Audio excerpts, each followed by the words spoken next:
సువార్త చెప్పడం రాదు ఈ రోజుల్లో. మనకి ఏమని చెప్తున్నారు సువార్త అంటే? ఏం చెప్తున్నారు సువార్త? ఎవరో చెప్పారట, పాస్టర్ గారు రోజుకి ఒకరికైనా సువార్త చెప్పాలని. కానీ పెద్దమ్మ బాగా గుర్తుపెట్టుకుంది, దారంటే పోయే వాళ్ళందరికీ చెప్తుంది. మార్కెట్కి వెళ్ళింది, ఆటో డ్రైవర్తో మాట్లాడింది. ఆటో దిగే ముందు 20 రూపాయలు ఇవ్వకండి ఇలాగంది. ఏ బాబు ఏంటి వేసుకోండి నమ్ముకో, అది పైనుంచి కింద చూస్తున్నాడు, 20 ఇవ్వకండి వేసుకోండి నమ్ముకోమంటుంది. మళ్ళీ చెప్తుంది, బాబు యేసుప్రభునే నమ్ముకో అంటే, నమ్ముకుంటానులే ముందు 20 ఇచ్చే అన్నాడు. నమ్ముకో అంటే అడుగుతున్నాను, ఎలా నమ్ముకో అంటే? మళ్ళీ అడిగింది, అందరూ చెప్తుంది, ఆ వెళ్ళిపోయే అందరికి చెప్తుంది, బాబు యేసుప్రభుని నమ్ముకో అంటే. ఆడన్నాడు ఒకడు, నీలాంటి నాలాంటి వంకరోడు ఏమన్నాడంటే, నమ్ముకుంటాను, మీ దేవుణ్ణి నమ్ముతాను, మా దేవుణ్ణి నమ్ముతాను, అందరి దేవుణ్ణి నమ్ముతాను అంటే. అప్పుడు అన్నారు, అలా కాదు యేసుప్రభుని నమ్ముకో అందంట. ఒకడు అన్నాడు తిరిగేసి, యేసుప్రభుని నమ్ముకో అంటే పెద్దమ్మకి ఏం చెప్పాలో అర్థమలేదు. యేసుప్రభుని నమ్ముకో అంటే, నమ్ముకో అంటే నమ్ముకో అని అందా. నేను అడుగుతాను, నమ్ముకో అంటే ఏంటి? అదే పెద్దమ్మ ఏంటి నమ్ముకో అంటున్నావుగా, నమ్ముకో అంటే నమ్ముకో అంటే నమ్ముకోమని అంత. ఇలా అని అడుగుతున్నాను సువార్త చెప్పడం అంటే. యేసుప్రభుని ఎందుకు నమ్మాలి? యేసుప్రభునే ఎందుకు నమ్మాలి? ఈ దేవుడినే ఎందుకు నమ్మాలి? అసలు వీళ్ళలో ఏముంది? వీళ్ళలో మనుషులు నమ్ముకోవడానికి ఏముంది? ఇల్లు ఇస్తాడని నమ్ముకోవాలా? మంచి ముఖ్యమంత్రిని ఎంపిక చేసుకో, ఇల్లు ఇస్తాడు. లోకల్ ఎమ్మెల్యేని ఎంపిక చేసుకో, మంచి స్థలం ఇస్తాడు. ఆ మాత్రం దానికి యేసుప్రభుని నమ్ముకోవాలా? దేవుడు ఇల్లు ఇవ్వడానికి వచ్చాడా?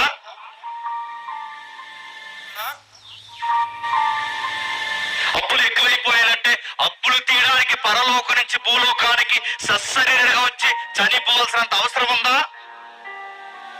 అప్పులు తీర్చడానికి అది అంతకు మించి ఏదో ఉంది. ఇల్లు ఇస్తాడనో, వాకిలు ఇస్తాడనో, పిల్లలు ఇస్తాడనో, అప్పులు తీరుస్తాడనో ఇవి కాదండి. దీని కొరకు కాదు యేసుప్రభు నమ్మాల్సింది. ఇంతకు మించి ఏదో ఉంది. ఏముంది? ఈ ప్రపంచాన్ని పట్టి పీడిస్తున్న ఒక నీడుంది. అది నిన్ను నిన్ను నిన్ను నన్ను మనందరినీ, దాని పేరు సావు. మరణం. అది ప్రతి ఒక్కరిని పలకరిస్తాడు, ప్రతి ఒక్కరిని పలకరిస్తాడు. చిన్నని లేదు, పెద్దని లేదు, ముసల ముక్క ఏది తేడా లేదు. ప్రతి ఒక్కరిని మింగేయడానికి అది వస్తాది. మీరు గమనిస్తున్నారు లేదో? టైం ఎంత అయింది ఇప్పుడు? 10 అయింది. అడుగుతున్నాను, 10 అయింది. 10 ఎందుకయింది? ఎందుకైంది? మన దగ్గర ఆన్సర్ లేదు. 10 ఎందుకు అవ్వాలి? తర్వాత 11 ఎందుకు అవ్వాలి? 12, తర్వాత 1, 2, 3, మళ్ళీ 24 గంటల టైం ఏంటి? ఇదంతా ఏంటి? నీకు అనిపిస్తుందో లేదు? ఈ రాత్రి వెళ్ళిన తర్వాత గుర్తుపెట్టుకో, ఈ రాత్రి ఏంటి, ఈ పగలేంటి, ఈ తిన్నవేంటి, ఈ లేవడం ఏంటి, ఈ సంవత్సరం అయిపోవడం ఏంటి, మరో కొత్త సంవత్సరం రావడం ఏంటి, ఇదంతా ఇలా అయిపోతుంది, జరిగిపోతుంది అన్నప్పుడు నీకేం అనిపించట్లేదా? ఎక్కడికో కదిలిపోతున్నావు నీకు అనిపించట్లేదా? గంట అయిపోతుంది, రోజు అయిపోతుంది, సంవత్సరాలు అయిపోతున్నాయి, ఈ నెలలన్నీ చూస్తుండగా గతించిపోతున్నాయి. ఇవన్నీ అయిపోతున్నాయి అంటే ఈ అయిపోయి ఎక్కడ పోతున్నాం? ఎక్కడ పోవడం ఏంటి? గోతికి నడుస్తున్నాం అందరం. ఎప్పుడైనా ఎవరింటికైనా వెళ్ళినప్పుడు చూపిస్తారు ఫోటోలు. అది మా తాతయ్య గారు, ఇది మా చిన్న తాతయ్య గారు, ఇది మా నాన్నగారు, తర్వాత నేను అనుకుంటాను తర్వాత ఫోటో నీదే. ఏనా మనకు ఫోటో ఉంటావా? ఎవరైనా చావాల్సిందే, ఎవరైనా చనిపోవాల్సిందే. అప్పుడప్పుడు ఫేస్బుక్ లో, ఇన్స్టాగ్రామ్ లో, సోషల్ మీడియాలో కొన్ని ఫోటోలు కనబడుతున్నాయి. 1970లో ఢిల్లీ ఎలా ఉంది అని.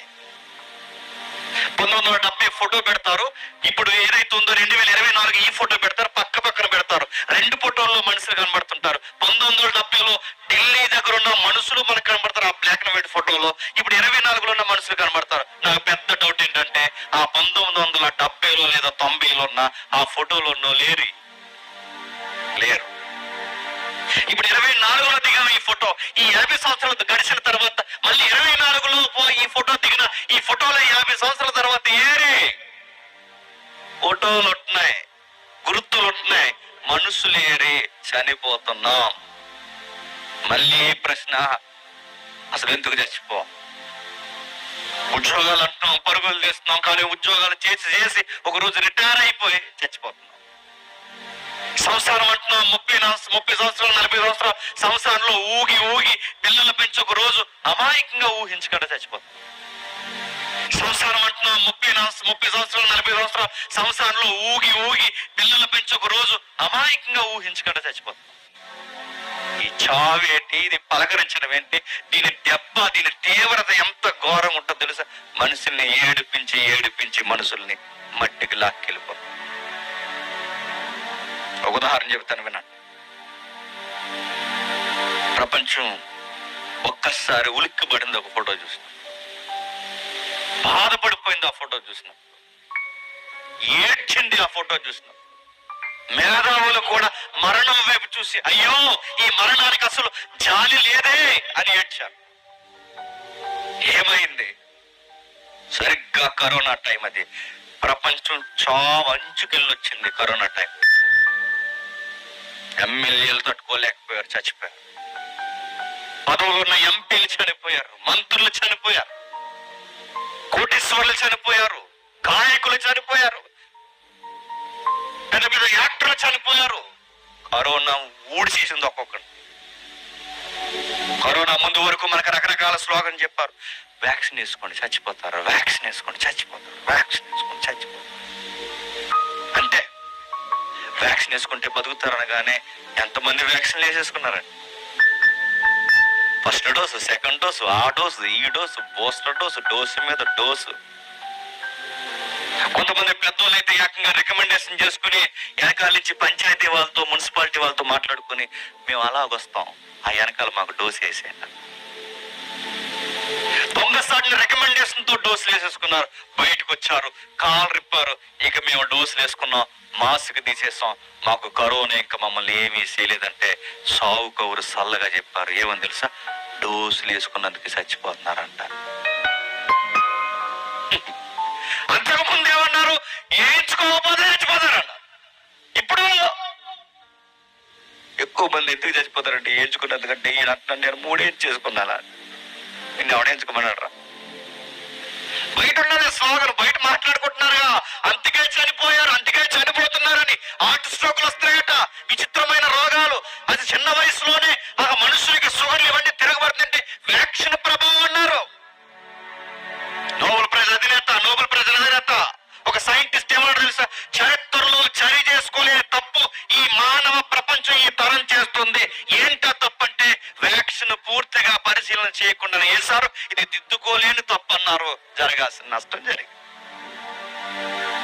వ్యాక్సిన్ రూపంలో వచ్చినా, వైరస్ రూపంలో వచ్చినా, ఎన్ని రూపాల్లో వచ్చినా అది మరణమే. దాని పేరు మరణమే. ఒకటి దగ్గర యాక్సిడెంట్ అంటుంది, మరొకటి దగ్గర రోగం అంటుంది, మరొకటి దగ్గర వైరస్ అంటుంది.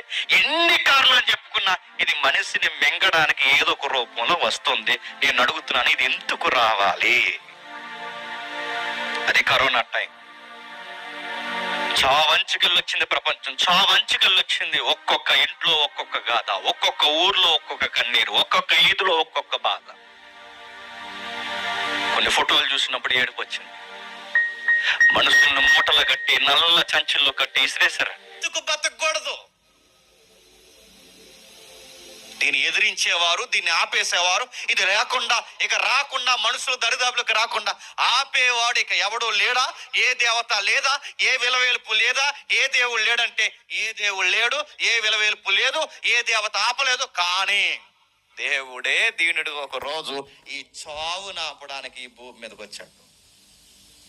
ఎందుకు యేసుప్రభుని నమ్మాలంటే ఇల్లు ఇస్తాడనో, వాకులు ఇస్తాడనో, ఏదేదో చేస్తాడని కాదు. నీ మీదకి వచ్చిన మరణాన్ని ఆపేస్తాడు. అందుకు నమ్మాలి యేసుప్రభుని. గుర్తుపెట్టుకో. ఎవరినైతే మింగేస్తుందో, చిన్నోడిని పెద్దోడిని అందరిని మింగేయడానికి ఏ మరణం అయితే శత్రువై మనం కూర్చుందో ఆ మరణాన్ని తీసేయడానికి దేవుడు సశరీరుడుగా ఇలలోనికి వచ్చాడు. ఏం చేశాడు? భూమి మీద సంచరించినప్పుడు మరణాన్ని ప్రాణతోడ పడేశాడు. భూమి మీద సంచరించినప్పుడు ఆయన ముందుకు ఇలాంటి మరణపు ఉదంతాలు వచ్చినప్పుడు ఆ మరణించిన మనుషుల్ని తిరిగి లేపాడు. బతికితే బాగుండు కాదు, బతికించి చూపించు.